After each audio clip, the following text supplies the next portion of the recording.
São 15 pontos rápidos da nossa matéria de processo do trabalho, só de reforma trabalhista. Você sabe que o que enche os olhos do examinador, ultimamente, é a reforma trabalhista. Então, essa prova cai em 5 questões de processo do trabalho, mas é possível que nós tenhamos diversas alternativas ou várias possibilidades para as questões. E hoje nós vamos ver 15 possibilidades.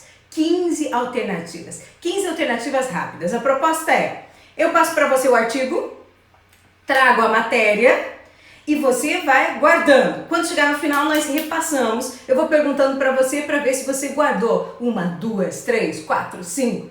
Pode ser? Então vamos lá, minha gente. Primeiro artigo, 775A da CLT. Então 775A, os prazos no processo do trabalho contam-se em dias úteis, como no processo civil. Então, prazos em dias úteis. Artigo 775A da CLT. 1. Check. Segundo ponto importante. Resolvido? Vamos. Segundo ponto importante.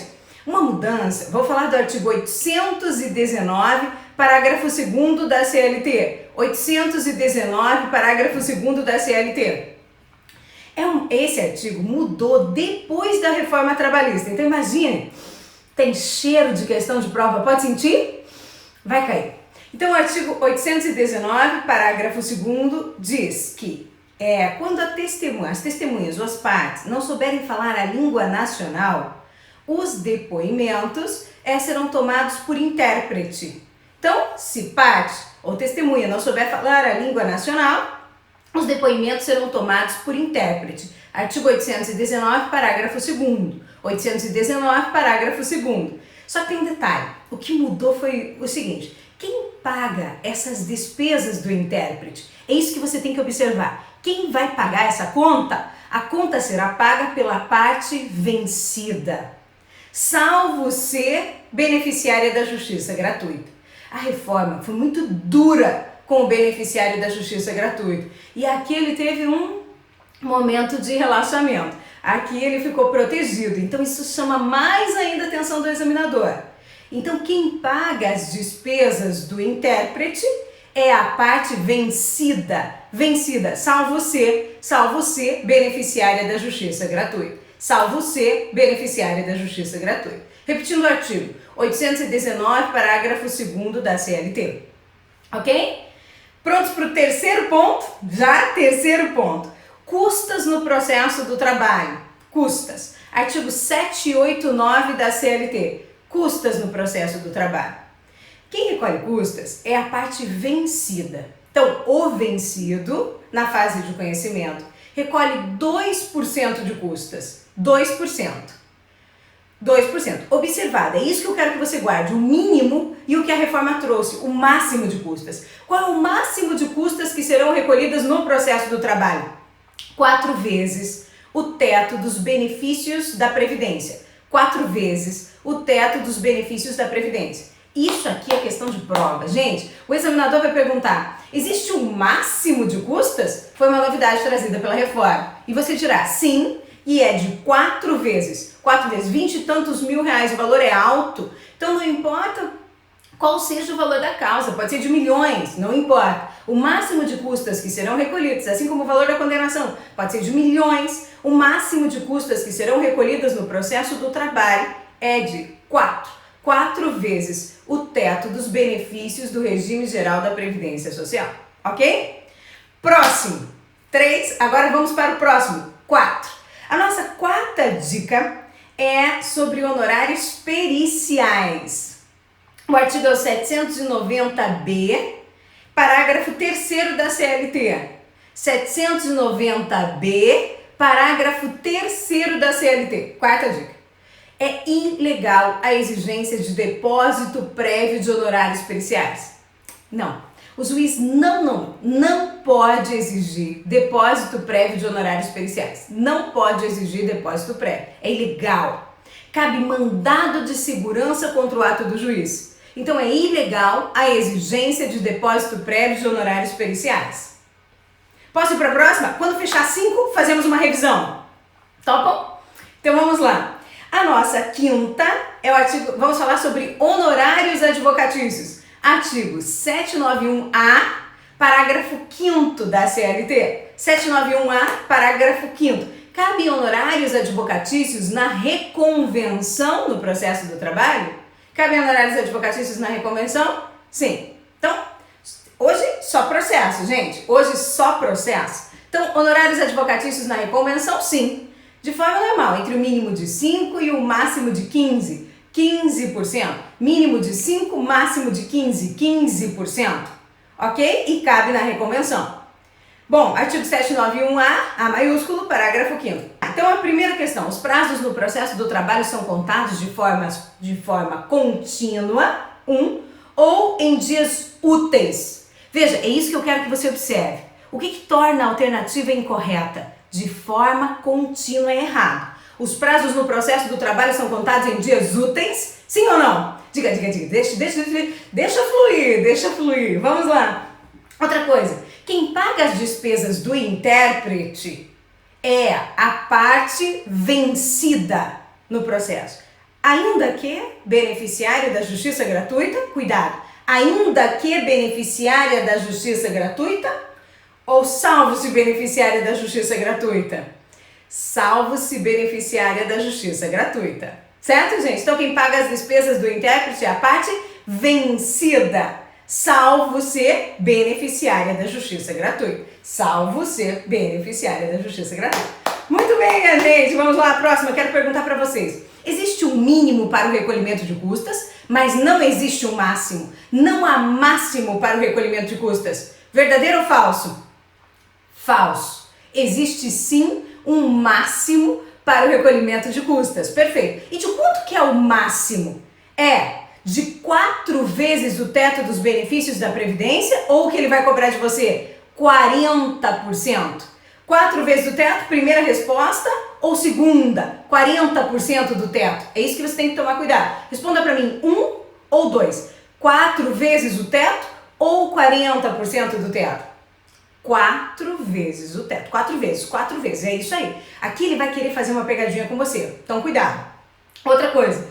Próxima pergunta. Quem paga, o juiz pode exigir o depósito prévio dos honorários periciais? Pode ou não pode exigir o depósito prévio dos honorários periciais? Não. Cabe mandado de segurança contra o ato do juiz. Perfeito. Próxima, não cabe honorários advocatícios na reconvenção no processo do trabalho, afinal, aplica-se o CPC no processo do trabalho. Não cabe honorários advocatícios na reconvenção? Não cabe?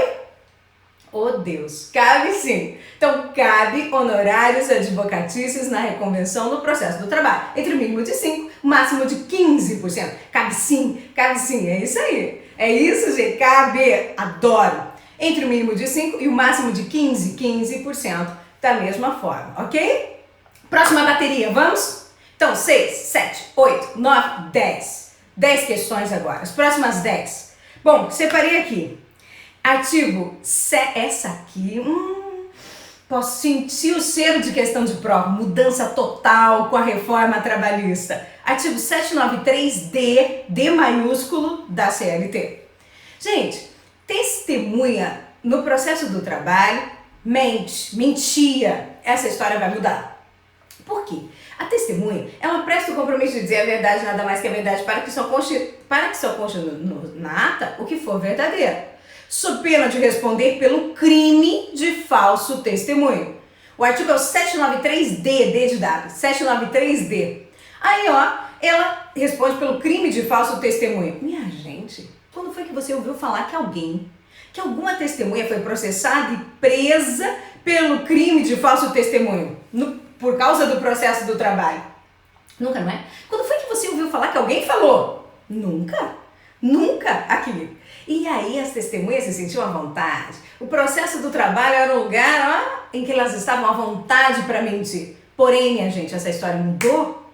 Essa história mudou. Vai mudar, né? Porque o artigo 793D da CLT diz que além de responder pelo crime de falso testemunha, a testemunha que mentir ou omitir também. Rafael falou pra mim, omitir também? Omitir, gente, é pior que mentir, na minha opinião. mentir ou omitir, o que vocês acham? Ela vai sentir onde dói. Onde que pode doer numa pessoa? Fora dela sempre, no bolso. Então, se ela mentir ou omitir, ela tem que pagar multa. Vai pagar multa por litigância de má-fé. Primeira dica, primeiro cuidado que você tem que tomar é só a multa. Não são todas as penas por litigância de má-fé. Então, se você está anotando, você vai colocar só multa e não todas as penas por litigância de má-fé. Ela sentiu no bolso, só a multa. Multa quero que você guarde, superior a 1%, inferior a 10%. Superior a 1%, inferior a 10% do valor atualizado da causa. Superior a 1%, inferior a 10% do valor atualizado da causa. E aí, gente, o TST, com aquela maniazinha que ele tem de legislar, não sei se vocês já perceberam, se não podem observar, ele tem uma maniazinha assim de legislar. Sabe o que ele estabeleceu? Que a testemunha pode se retratar. A ideia é a seguinte: se para o crime de falso testemunha, que é pior, que é uma pena muito mais pesada, ela pode se retratar, então, para não pagar a multa, a testemunha pode se retratar também. Então, testemunha que mente ou omite também, omite fatos importantes, tem que pagar a multa por litigância de má-fé. Multa superior a 1%, inferior a 10%, perfeito, do valor atualizado da causa e pode se retratar caso que não pagar a multa. Perfeito? Testemunha não pode mais mentir. Olha que grave. Próxima é o artigo 800 da CLT. Isso aqui, ó. Gente, é quase um pressentimento que exceção de incompetência vai cair. Quase um pressentimento. Artigo 800 da CLT, exceção de incompetência no processo do trabalho. Cabe, e é diferente do processo civil. A incompetência territorial é arguida em exceção de incompetência. Incompetência territorial em exceção de incompetência. Ok? No processo civil, é em preliminar de contestação. Aqui no processo do trabalho não é em preliminar de contestação. Aqui no processo do trabalho, você vai arguir a incompetência territorial numa petição denominada exceção de incompetência. O que eu quero que você marque é o prazo. Qual é o prazo para exceção de incompetência? É um prazo curtíssimo. Curtíssimo, minha gente, muito curtíssimo. É de 5 dias contados do recebimento da notificação e antes da audiência. 5 dias, curtíssimo, contados do recebimento da notificação e antes da audiência no processo do trabalho. O examinador é espírito bom ou é espírito ruim? Quero ver se você concorda comigo. Espírito ruim. Mas nós estamos aqui acordados essa hora da manhã, não é? Nós merecemos as questões. Então você vai estar de olho numa coisa.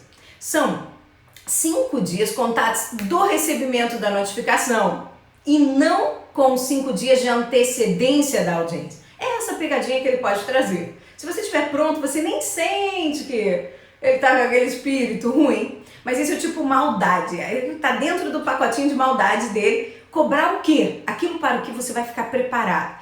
Deixa o processo fluir, gente, que ele vai acontecendo.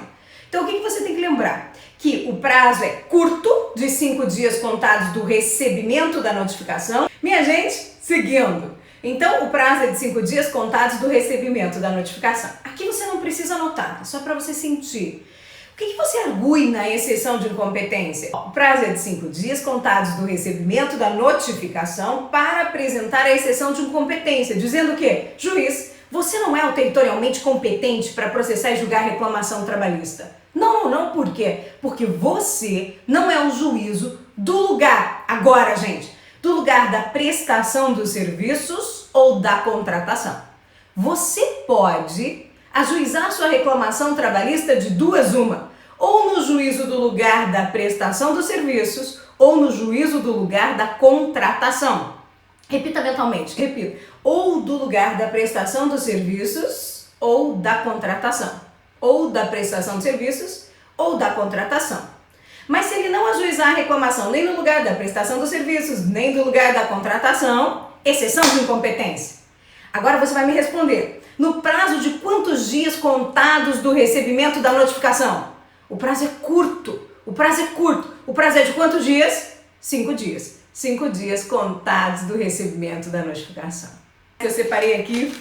Próxima, artigo 840, parágrafo 1º da CLT. Estamos fechando o segundo grupo de dicas. 840, parágrafo 1º da CLT.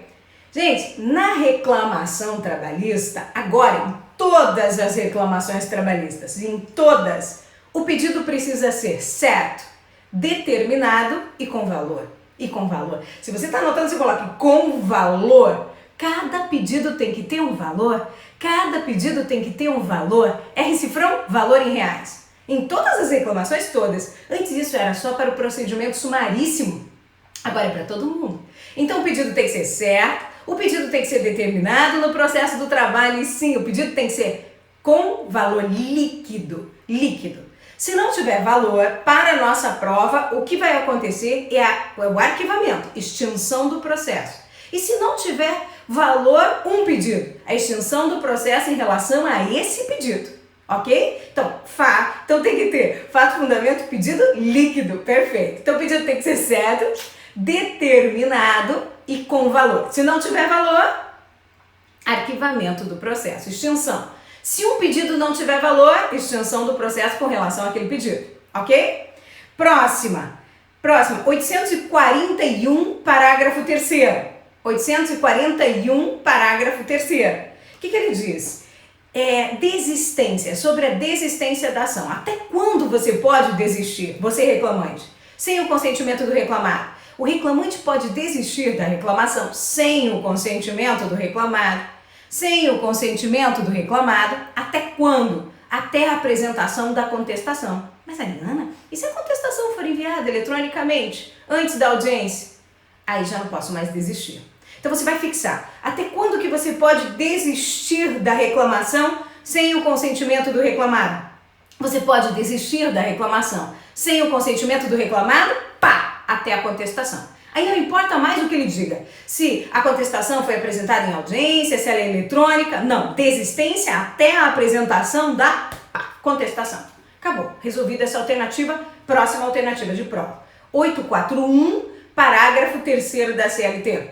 Agora a décima questão. Décima questão fechando o segundo grupo de dicas, são 3, são 15. Essa daqui, ó, essa também, cheiro de prova. Vê se você pode sentir quando eu te falar.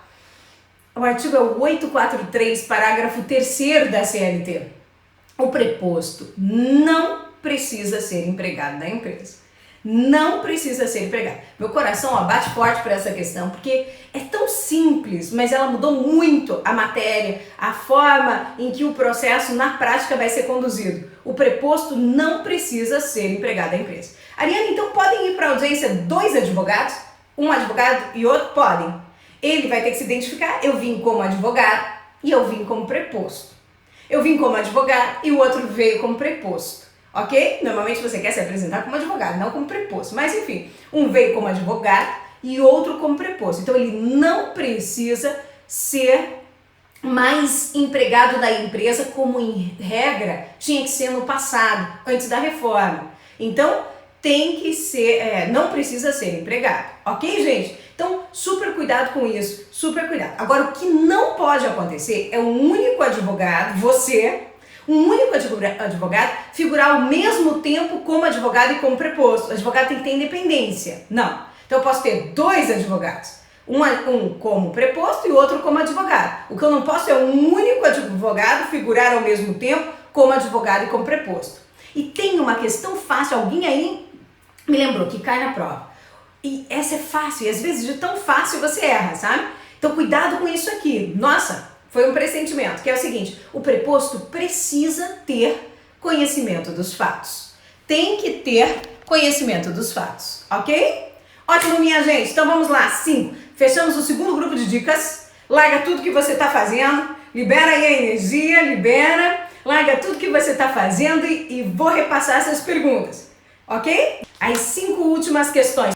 É correto afirmar que a testemunha, ela presta o compromisso de dizer a verdade, sob pena de responder pelo crime de falso testemunho? Ela não pode mentir, sob pena de responder pelo crime de falso testemunho, porém no processo do trabalho ela não paga multa. Ela paga ou não paga multa? A alternativa é, ela não paga multa. Verdadeiro ou falso? Falso. Ela paga multa. Multa que é, como eu ia gostar se você respondesse, multa que é superior a 1%, inferior a 10%, o valor atualizado da causa. A testemunha que mentir e a testemunha que omitir também. Cuidado com isso. Próxima, exceção de incompetência. A incompetência territorial é arguída em preliminar de contestação aqui no processo do trabalho? Em preliminar de contestação ou falsa? Em preliminar de contestação ou falsa? Verdadeira ou falsa? Falsa. Ela é arguída em exceção de incompetência. Com relação à exceção de incompetência, o prazo da exceção de incompetência é de 5 dias que antecede a audiência. 5 dias que antecede a audiência? 5 dias que antecede a audiência? Sim ou não? Sim ou não?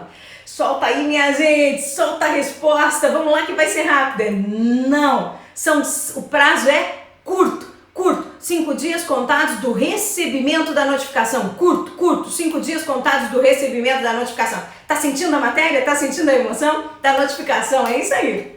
Próximo, revisando, quero ver se você sabe. Aqui no processo do trabalho, o pedido precisa ser certo, determinado e com valor em todos os procedimentos. Em todos? Tem certeza que você não está esquecendo nenhuma exceção? Responda. Em todos, sim ou não?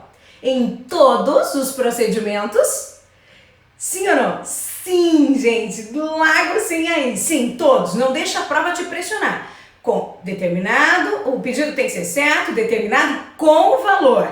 Sempre, seja firme, sempre firme. Vamos treinar esse sempre aí. Solta o dedo nesse sim. Isso sim, perfeito.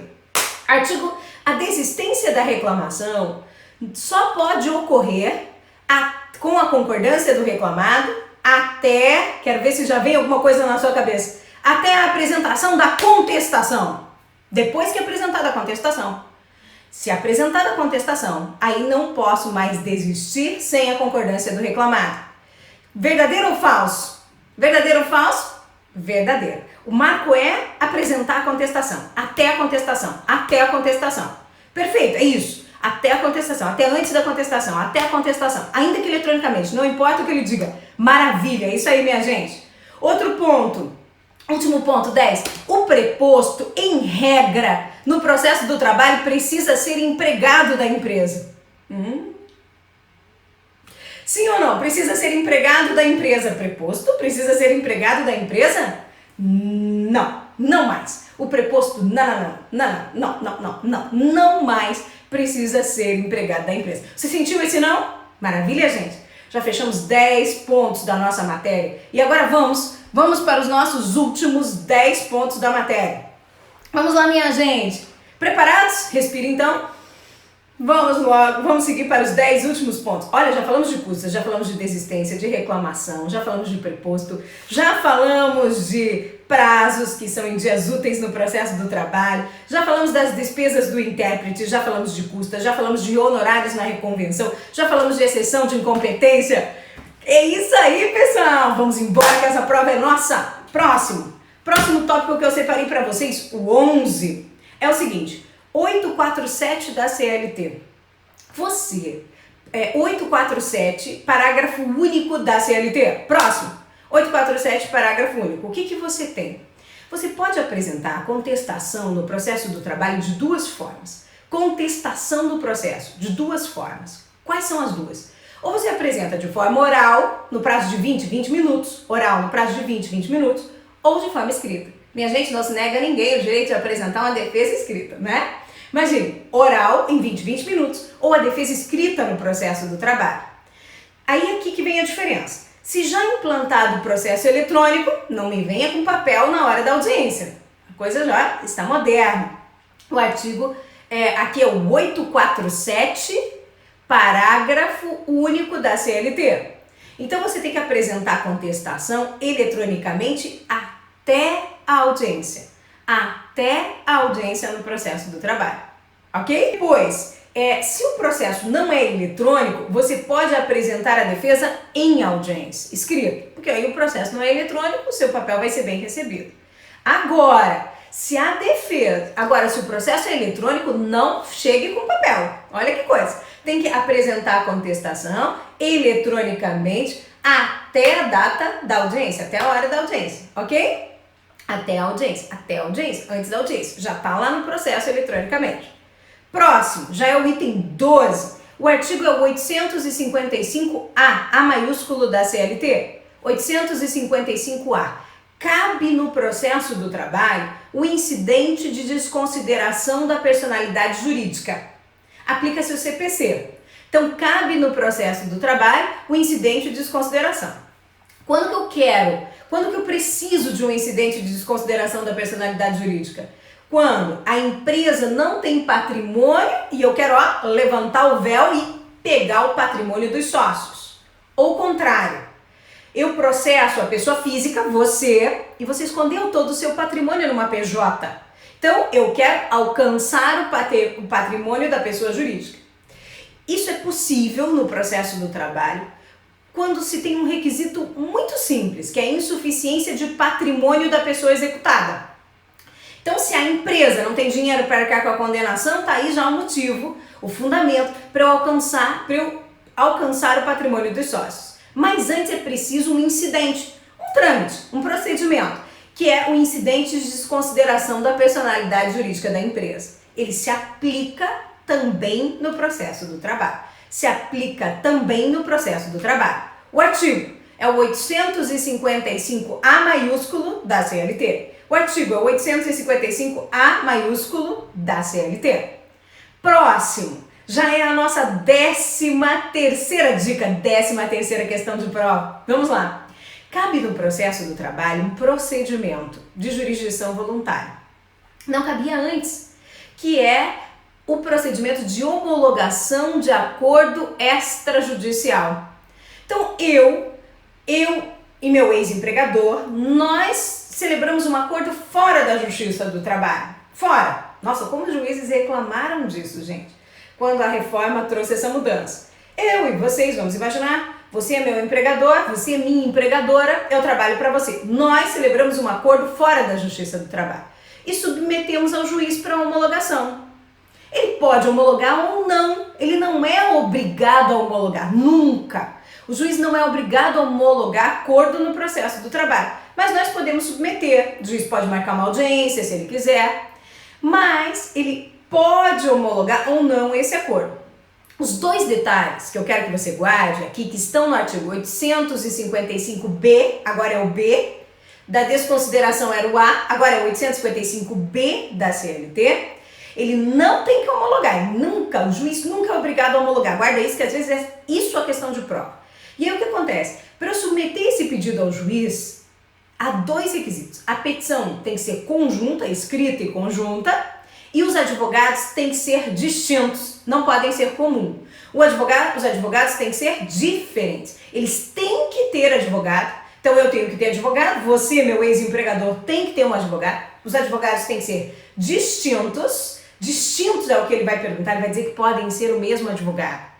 É isso que não pode. Você tem que estar de olho. Os advogados têm que ser distintos e a petição tem que ser conjunta. Tem que ter advogado. Isso quer dizer que, nesse caso, não se aplica o jus postulandi no processo do trabalho. Que empregado e empregador podem demandar sem advogado. Aqui tem que ter advogado. Os advogados têm que ser distintos. Não podem ser comuns. A ideia é evitar o vício de consentimento, vício de vontade aqui no nosso processo. Você com o seu advogado, eu com o meu advogado, ok? Gente, então cuidado com esse ponto. E o juiz não é obrigado a homologar, esse acordo. 14ª dica. Ai, meu Deus do céu, eu também acho que é questão de prova. Simples de entender, mas de um impacto brutal na vida real. Sabe qual é? O artigo é o 878 da CLT. Chegamos na execução. 878 da CLT, execução. Olha, gente, tão fácil, vai cair. Que é o seguinte, A execução no processo do trabalho depende de requerimento da parte, ela não começa de ofício. A execução não começa de ofício, salvo na hipótese de jus postulante. Quando que tem o jus postulante? Quando o empregado estiver sem advogado.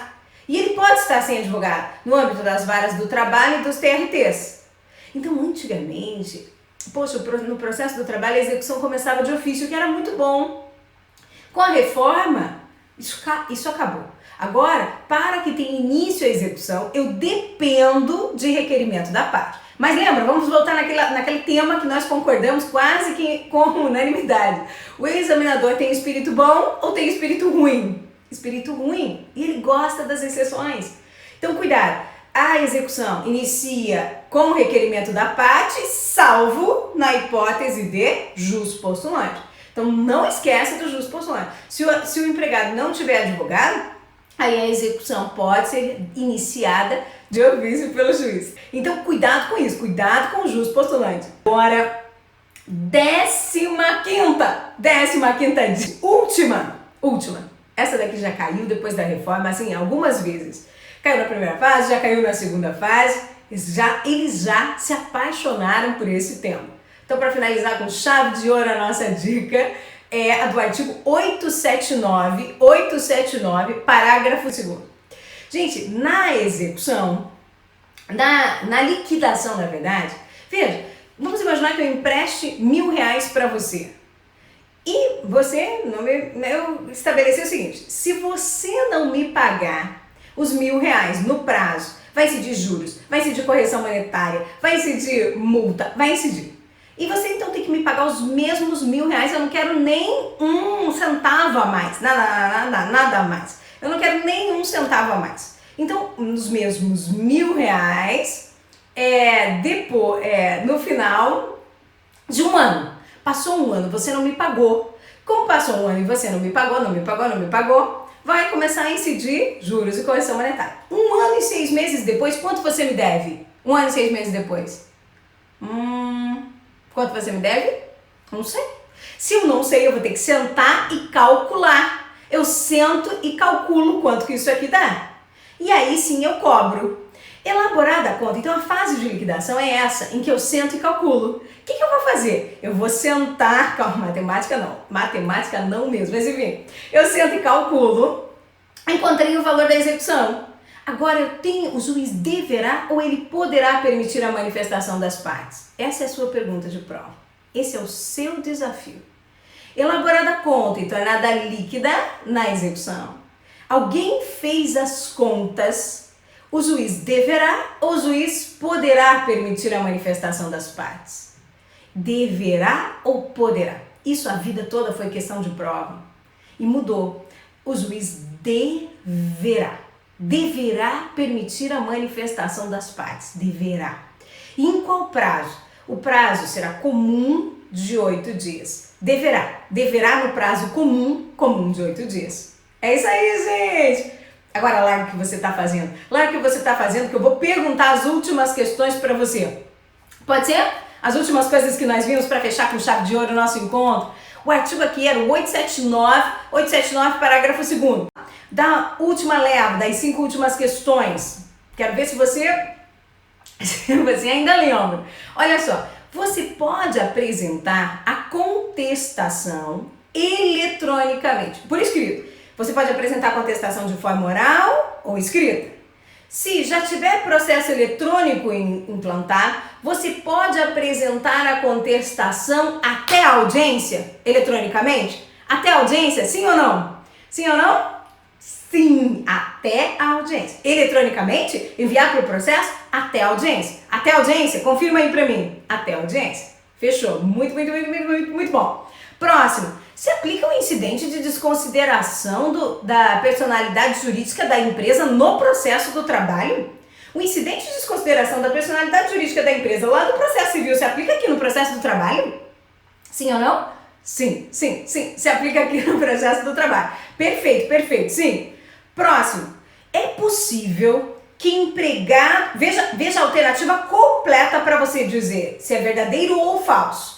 É possível que empregado e empregador fora da justiça do trabalho, fora, celebrem um acordo em uma petição conjunta com o advogado comum e submetam ao juiz para homologação, e o juiz tem a faculdade de homologar ou não? O juiz pode homologar ou pode não homologar?